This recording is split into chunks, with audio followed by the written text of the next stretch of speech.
Today, and I think that we need to do more of this if we're going to really get the history of our part of the country across to people.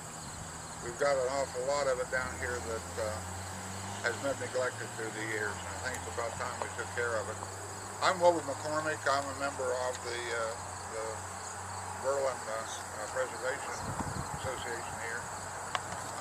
Also a member of Jackson Historical Society, and right now I have taken off my cloak as chairman of the Civil War 150 Committee and put on my cloak as chairman of the Jackson County 200 Committee, which takes place next year. So I like to keep busy, and I made the comment to a fellow earlier this morning. He was saying the thing we've got to do if we're going to keep our history going is get the young people interested.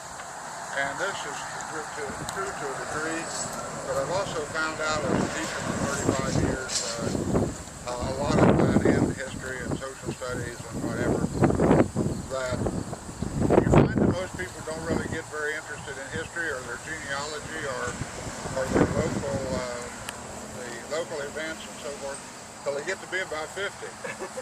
And unfortunately this happens, and then as people get a little older, we find that we have a little more time to do these things, a little more time to research, a little more time to read, and all of a sudden, we're like, golly, why didn't we know this when we was 20? You know? But that's the way it goes, and you can't tell the 20 years old that's what's going to happen because they're not really listening yet. They've got other things on their mind.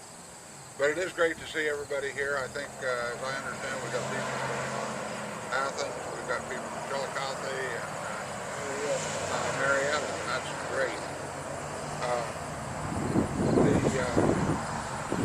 Our people, like I said, I'm Wilbur McCormick, and they call them, it's kind of funny, militarily I was a major, I'm a Kentucky colonel, and I reenact a brigadier general. So I get called lots of things. But whatever, most of the people west of the Mississippi just call me Grizzly. So that's real. I got that nickname years ago, and I don't know whether I look like one, act like one, or don't know what it is, but I answered about anything, and you can call me about anything as long as it's not late for supper. So which one do you prefer? I prefer to be called. Yeah. Doesn't really matter. I have heard Grizz or Grizzly for so long that most of the people call me Wilbur or call me Grizzly, and it don't make any difference to me. Like I said, I'm happy with either one. You can call me about anything and I've been called about. Being a school teacher, I've been called about everything too, down through the years, so that doesn't bother me much. The Jackson people that's here, I was looking around real quick. Of course, the local guy is Ron Salmons, and his wife around here someplace, right over there. Carol. They're the locals. They actually live on the site here, so I think we should make them the official caretakers of the Berlin battlefield or whatever. We're right in the middle of it, actually. If we were sitting here 100 years ago or 150 years ago, they may have been sailing over our head here. From spot to spot. Bob Irvin, local author, historian, whatever, a fella ex-school teacher. Now it's like Marines, you're never an ex-school teacher, you're a former school teacher. But Bob's going to talk in just a little bit, well Ron is too. Mike Stroth, the little fella over here that helps. As I look around this committee, I see that we can really throw the weight around if we have to. So it's great. We're kind of the local representatives. Rex is here taking pictures as Mike's son. We're glad to have him kind of keeping a record of what's going on, at least in pictures. They may come back to haunt us someday. We never know. But that's part of history. So it's good to have you all here. I'd like for you first, before we go anywhere else, where's the people from Marietta? Where you is? Right there. Would you please introduce yourself?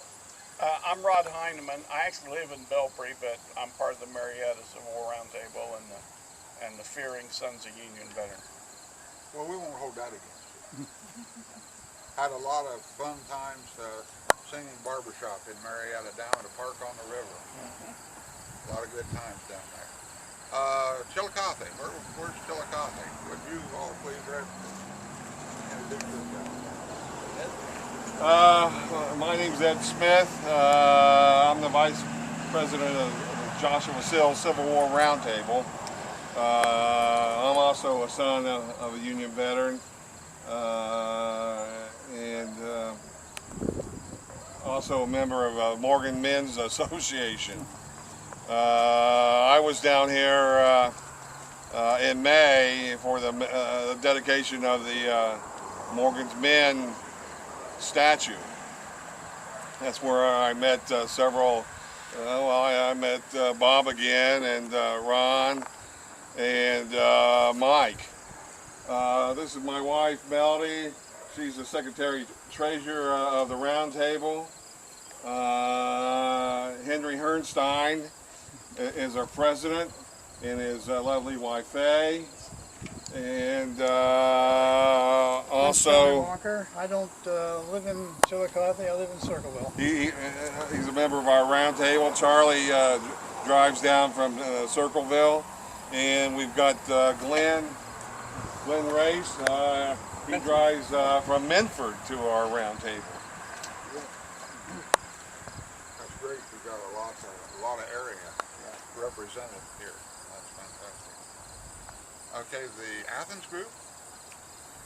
Can't qualify as a group. I'm Rick Bongiorno. This is my wife Joellen. We went to one Athens area roundtable meeting because we thought that the topic sounded interesting and we knew about it, heard about it. And you made a presentation at that meeting and said this was coming up today, so here we are. Oh, well, great to have it was you. either this or watch the Browns. Glad we trumped. That's going to be tough to miss. Yeah. Okay, one thing before, make sure you have, I think Mike's been passing among you with the sign-up sheet. Get your names and email addresses if you have them. That's one of the greatest ways to keep in touch anymore. We use it an awful lot at 2 or 3 organizations, and it works great. Also the Facebook. Okay. Of course, here we've been working in this area, particularly Ron and Mike and some of the others have been working very, very diligently to get this battlefield recognized as a battlefield. For some reason, they keep wanting, and I don't want to steal anyone's thunder, but they keep wanting to call this a scrimmage. And to me, that is a little bit like when they called the Korean War a police action. When people are dying and blood is being shed, it's war. And if you're fighting on a hill, I don't care where it is, whether there's 25 and 25 or 125 or 25,000, you're fighting, it's battle. To me, and they've been working on this really hard to get this recognized, and it's coming along. It's going to take a little bit longer, but it is getting done. And like I said, I don't want to steal anyone's thunder. So I guess on my list it says that Mr. Bob Irvin is going to be the first person to speak today, besides me. And if